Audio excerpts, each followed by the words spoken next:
बहुत ही सुंदर, बारीक और बड़ी ही मर्मात्मक जो समीक्षा है डॉक्टर साहब ने पेश की। और सबसे बड़ी बात तो ये है कि ये किताब डॉक्टर साहब को कल रात में ही मिली, उसके बावजूद उन्होंने इतनी बारीकी से उसका अध्ययन करके सुबह रात में मिली और सुबह पढ़ी है। तो ये अपने आप में बड़ी विचित्र बात है कि मतलब एक जो अध्येता है या जो पढ़ते रहते हैं, उन्होंने लिमिटेड समय में लेकिन उसको बड़ी बारीकी से पढ़ा और इतने अच्छे तरीके से एकदम बारीकी से हर चीज़ पर उन्होंने प्रकाश डाला और बताया हमें कि किस तरह ये पुस्तक जो है इसकी तुलना ताश की ऐसी गड्डी से कर सकते हैं जिसमें हर एक पत्ता हुक्म का एकता है।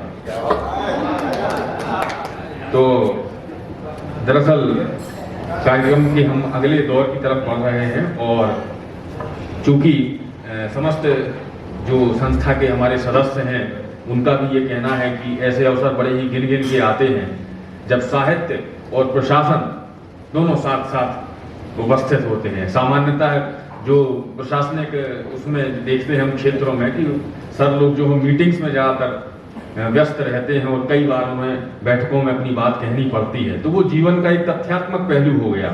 लेकिन यहाँ पर जीवन का एक भावात्मक पहलू भी छुपा हुआ है। तो निश्चित ही यहाँ बैठे तमाम सभागार में जितने भी यहाँ सुधीजन मौजूद हैं वो बिल्कुल 100% ये चाहेंगे कि हमारे अतिथिगणों को सुनने का सौभाग्य हमें मिले। तो इसी क्रम में अब वक्तव्य जो होंगे हमारे सम्मानीय अतिथिगणों के जो वक्तव्य जो श्रृंखला है अब उसकी हम शुरुआत करेंगे। और चूंकि अभी जैसा कि डॉक्टर साहब ने बताया कि सर की एक कविता है जिसमें उन्होंने रेहड़ी वाले या जो माइग्रेंट लेबरर्स जो हैं, वर्कर्स जो हैं, उनके ऊपर उन्होंने समाज के वंचित और उपेक्षित वर्ग के जो लोग हैं उनके ऊपर उन्होंने अपनी कलम चलाई है। तो उसी से मुझे दरअसल याद आया कि जो हमारी वक्तव्य श्रृंखला है इसमें पहला नाम जिन व्यक्ति का है उन्हीं के बारे में कहना चाहूँगा और शायद आप लोगों को भी जानकारी होगी कि कोरोना काल के समय जो है सर माइग्रेंट लेबर और जो रेहड़ी व्यापारी जो हैं, जो ठेला लगाते हैं, उनको बड़ी दिक्कत आ गई थी, खासकर फाइनेंशियल क्राइसिस उनकी तरफ थी। तो एक योजना थी स्वनिधि योजना, तो उस योजना में सागर नगर निगम ने जो है प्रथम स्थान प्राप्त किया है। इसके लिए बहुत बहुत तालियां हो जाएं। मैक्सिमम लाभार्थियों तक वो योजना जो है पहुंच चुकी है और उनको जो है लिमिटेड सर्टेन अमाउंट ऑफ जो मनी है उनको प्रोवाइड की गई है। तो ये अपने आप में बहुत बड़ी बात है। और साथ ही इसके साथ भी चाहे स्वच्छ भारत अभियान की बातचीत हो या हम कहें कि ईट राइट कैंपेन जो फूड एडल्ट्रेशन को रोकने के लिए जो नगर निगम के प्रयास रहे हैं, चाहे हम अपशिष्ट प्रबंधन प्रणाली की बात कहें जो नया हमें वेस्ट ट्रीटमेंट प्लांट मिला है, या इस तरह की कई जो सरकारी केंद्र और राज्य की योजनाएं हैं उनमें सागर नगर निगम ने निश्चित ही प्रोग्रेस की है। तो इसी क्रम में अब मैं वक्तव्य श्रृंखला में सबसे पहले आमंत्रित करना चाहूंगा। अच्छा, ठीक सर। तो मैं सबसे पहले बुलाना चाहूंगा सागर कमिश्नर श्री आदरणीय मुकेश शुक्ला जी को कि वो आएं और हमारा मार्गदर्शन करें और साथ ही इस पुस्तक के बारे में दो शब्द। तो मुझे क्षमा करेंगे कि मैंने आपके कार्यक्रम की जो एक विधिवत प्रक्रिया है उसमें बीच में आकर व्यवधान किया, उसके लिए क्षमा प्रार्थी हूँ। आज के इस साहित्यिक गोष्ठी में हमारे बीच में उपस्थित मेरे बहुत सीनियर और मेरे मार्गदर्शक और सदैव ही मुझे अपना छोटा भाई समझकर प्रशासन में उंगली पकड़कर उन्होंने चलाया, बल्कि मैं यूँ कहूँ कि प्रशासन का कटघरा मैंने मेरे सीनियर और मेरे मार्गदर्शक से सीखा, वो हैं डॉक्टर आनंद शर्मा साहब।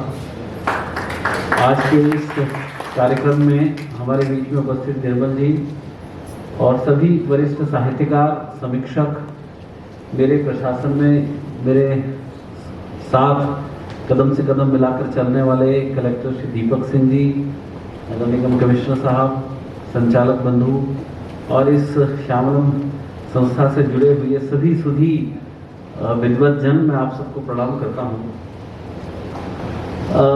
सर से मेरा परिचय मेरी प्रशासन में नौकरी में आने के बाद से ही कुछ वर्षों बाद हुआ।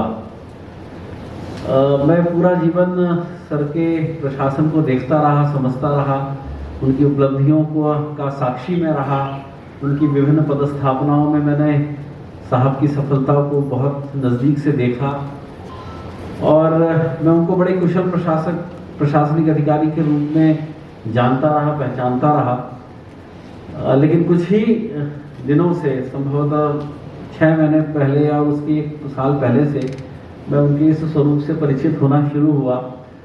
और आज मुझे इस बात की बहुत ही प्रसन्नता है कि एक दीर्घ प्रशासनिक जीवन में, और ख़ास तौर पर उनकी पदस्थापनाएं कभी ऐसी नहीं रही कि उनके पास समय हो, वे लगातार फील्ड में रहे। लेकिन इतने प्रशासनिक जीवन की कश्मकश, भागदौड़ और निरंतर घटित होते रहने वाले घटनाक्रमों के बीच में उनके हृदय में उनका सृजन हमेशा बना रहा। और आज वो हमारे बीच में एक बहुत ही अच्छे सृजनधर्मी के रूप में उपस्थित हुए हैं। उन्होंने अपने आप को समाज के सामने एक अच्छे सृजनधर्मी के रूप में उजागर किया।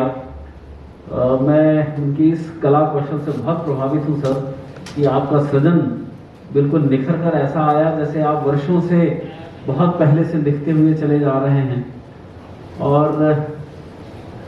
अपने मन मस्तिष्क में सृजन को बनाए रखना और उसको फिर लिखना बड़ा काम है।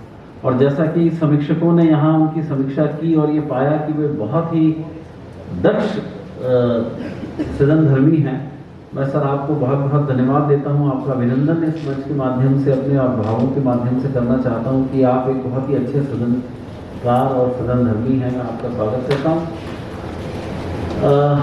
मैं उम्मीद करता हूँ कि आगे साहब का ये सृजन और ये लेखन हमें और आनंदित करता रहेगा। हम उसको बहुत पढ़ेंगे, आनंदित होंगे। और मैं पूरी पुस्तक को बहुत एक से बार 2 बार पलटा किया। मैंने साहब से वायदा किया है कि आज शाम को जब तक आप कटनी पहुंचेंगे मैं आपको उसकी समीक्षा करके बताऊंगा। मैं अपने बारे में एक बात बता दूं कि मैं जो है वो लिख नहीं पाता या लिखना मुझे आता नहीं, लेकिन मैं पढ़ता बहुत अच्छा। और मैं सर को जब भी फ़ोन पर बात होती थी तो मैं कहता था कि सर आप जब भी कब लिखें मुझे उसको ज़रूर भेजते रहें। मुझे लिखना नहीं आता, न कविता लिखने आता, न गद्य लिखने आता, न निबंध लिखने आता, लेकिन पढ़ता बहुत अच्छा हूँ और बहुत ही मन लगाकर पढ़ता हूँ सर। तो मैं बहुत अच्छा पाठक हूँ। मेरी केवल ये उपयोगिता है और मैं ये समझता हूँ कि किसी अच्छे सृजनकार का अच्छा पाठक होना बड़ा ज़रूरी है। तो मुझे सर यहाँ पर सर के सानिध्य में मौका मिला, प्रशासन भी उनसे सीखा और अब लेखन कार्य भी उनसे सर सेवानिवृत्ति के बाद सीखूंगा। और सर ने मुझे आदेश किया था कि अपन चलेंगे, बहुत अच्छा कार्यक्रम है, तो मैं आज के बीच में उपस्थित हुआ। दरअसल 1 दिन पहले ही मेरे बेटे का शुभ विवाह हुआ, तो उसी का सब समेटने का काम चल रहा है। पुनः आप लोगों के बीच में आकर मुझे बहुत अच्छा लगा। और श्यामलन संस्था के बारे में मैं कहना चाहूँगा, जैसा कि सर ने मुझे निर्देशित भी किया, आदेशित भी किया, मुझे बताया भी कि ये संस्था यहाँ पर काम करती है और काफ़ी सक्रिय है और बहुत लोग इससे जुड़े हुए हैं। जैसे ही कभी थोड़ा सा अब कोरोना भी कुछ घट गया है और जब भी प्रशासन की थोड़ी सी भी व्यस्तताओं में से समय निकलेगा, मैं ज़रूर श्यामलन संस्था के साथ जुड़ना चाहूँगा बतौर पाठक। जी, मैं बतौर पाठक आपसे ज़रूर जुड़ूंगा। आप सभी ने मुझे यहाँ पर बुलाया, मेरा स्वागत किया और सर के इस स्वरूप से बहुत अच्छे से परिचय कराया, इसके लिए बहुत बहुत धन्यवाद। जय हिंद।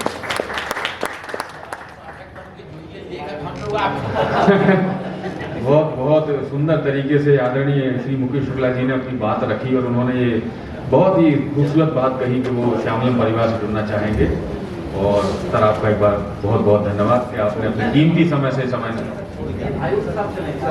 समय निकाल कर आप हमारे बीच उपस्थित रहे और अपना सार्थक समय दिया।